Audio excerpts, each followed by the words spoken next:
All right, good morning. How are you? I needed a few things at Walmart this morning.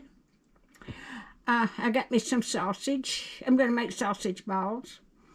And I got some sharp cheddar cheese. I've got some cream cheese. Italian dressing. And I needed these. This is a generic capella set. And I got me some peaches. And I'm going to make peanut butter balls. And I got me some confectionery sugar. And I needed some milk. And I needed some biscuit to make the sausage balls. Then I got me some brown sugar.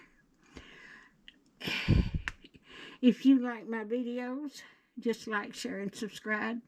And hit that little bell when you want to be notified when I got another video coming out. Thank y'all so much. Hey, I'm so tired today.